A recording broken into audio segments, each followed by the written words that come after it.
Hello everyone, আমি দেবযানী। তোমাদের সকলকে জানাই শুভ শারদীয়ার প্রীতি শুভেচ্ছা ও ভালোবাসা। এই বছর দুর্গাপুজো যেন সবার খুব ভালোভাবে কাটে। এই কটা দিন তো বৃষ্টি বাদলা ছিল, আজকে দেখলাম আকাশটা পুরো পরিষ্কার, একদম ঝলমলে রৌদ্র উঠেছে।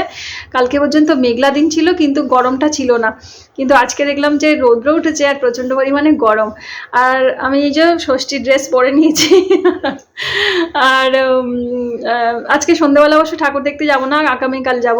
কলকাতায় থাকলে প্রতিদিন ঠাকুর দেখতে যেতাম, কিন্তু এই বছর আমার পুজোটা একটু অন্যরকমই কাটবে। আমি যেহেতু কাকদ্বীপে আছি, কলকাতায় ছোটোবেলা থেকে বড় হয়েছি, ওখানে প্রতি বছরই ঠাকুর দেখা হয়েছে। তো এই দুটো বছর, মানে এই বছরটা আর বলা যায় 2020 সালটা, তো ওই সালটা তো কোভিডের বছর ছিল, ওই জন্য কোনো আনন্দ হয়নি।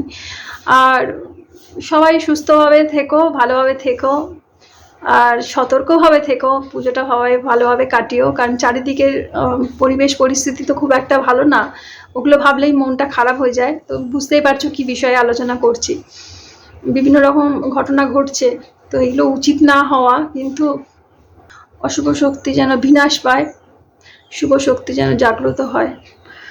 তো সমত আমাদের সকলকে জানাই শুভ শারদীয়ার অনেক অনেক শুভেচ্ছা। পুজো কটা দিন খুব ভালোভাবে আনন্দভাবে কাটিও।